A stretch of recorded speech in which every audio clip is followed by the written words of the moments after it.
Hey guys, here we have a Weeden No.103 electric motor. It was made from 1913 to 1918, and early models had a wooden base over an iron nickeled base, which this one has. So this little guy is probably quite old, seeing that it's closer to 1913 than 1918.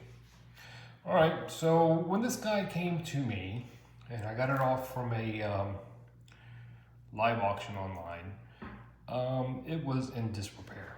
So starting at the bottom, there should be a post here with a lever, right, for on off. Should have a little thumb screw right here, which it does not. Over here, it should be the other side with a thumb screw on the top. It's completely missing. The wires for the bottom transformer, which is right here, it only has one transformer, unlike other Weeden motors of this kind of style. The wires were just hanging out. They're kind of bare. I just don't want to mess with them or try to cover them with anything else. I don't want to risk the wire breaking. In any case, so there was no wiring hanging over, pieces down here missing. Not really a big deal. But the biggest deal was up here. This insulator should have like little posts with brushes on them, and they were completely missing on both sides. So there's one at the 9 o'clock position and one at the 3 o'clock position. So I had to come up with, how am I going to wire it, what I'm going to use for brushes, does it actually work if I actually get brushes on there, that kind of situation. So what I've done is that I have a piece of brass stock rod where I have soldered the wire, soldered a copper 22 gauge, I think it is, wire onto it all in one piece and stuck it into the hole, right? Because these things were just kind of like either the posts were pushed in, by its own friction, it would stay. Maybe it had a nut on the other end. I don't think so. I mean, I don't know. I've never had one of this particular engine, right? So that's what you see right here. This little wire right here is my quote unquote copper brush, right? Another difference on this particular motor is that inside, on armature, we have 3 coils, and other Weedens of this kind of series or type only have 2, right? And then kind of show you a much earlier Weeden #1. You can kind of see over here on the side the standoffs, right? The brass standoff with a set screw.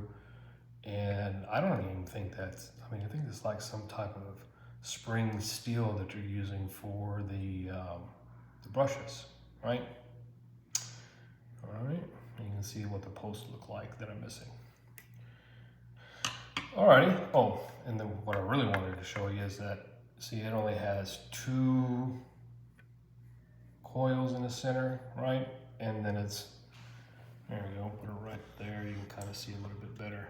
So 2 coils on either side, 2 coils, zap, zap, go, zap, zap, go, right? Where this kind of goes, just pushes against and actually run pretty well, right? So let's see if we can get this thing to run. I'm going to hook up a battery. You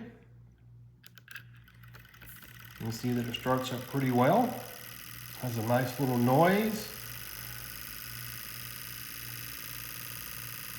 A little copper brush wire was, quite dodgy to use something like that. But, this is not a modern motor, and it was never really efficient anyway. So we just need to get electricity to the center there. And I'm going to add another battery. You should hear and see it speed up. It's now shaking the table. And I'm going to disconnect the battery.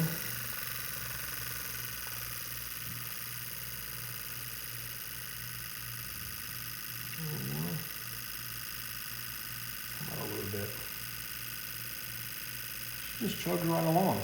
I mean, I really like how well it runs. I mean, and considering that it was missing pieces when it showed up, you know, it's quite remarkable that I got it to run. All right, so I'm going to disconnect the battery, and you can see the spin down. It's very, you know, it's very graceful. It spins quite a bit, you know, on its own. All right, so that's my Weeden number 103. I believe they have another one, a 102, and it's different. You know, it has the Weeden at the top.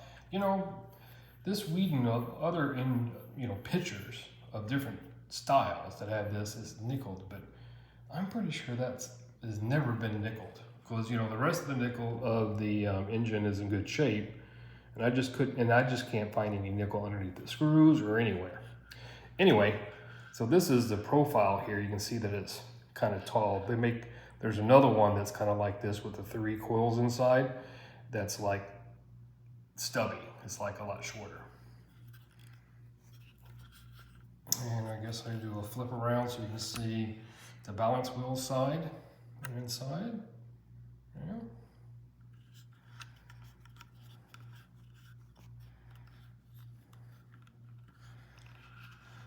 There we go. And then, you know, again, the Weeden number 1 right next to it, you know, with the same kind of base, same type of wood, you know, so they were made pretty close together. They only made this guy from 1910 to 1912, right? So, yeah, pretty nice little engines.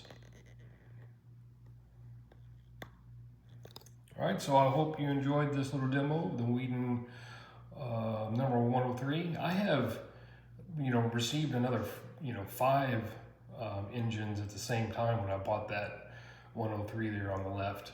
I'll be doing a demo on one more of those that actually has a water pumper as soon as I get some, you know, water hose, you know, some silicone hose to be able to hook up and suck up water.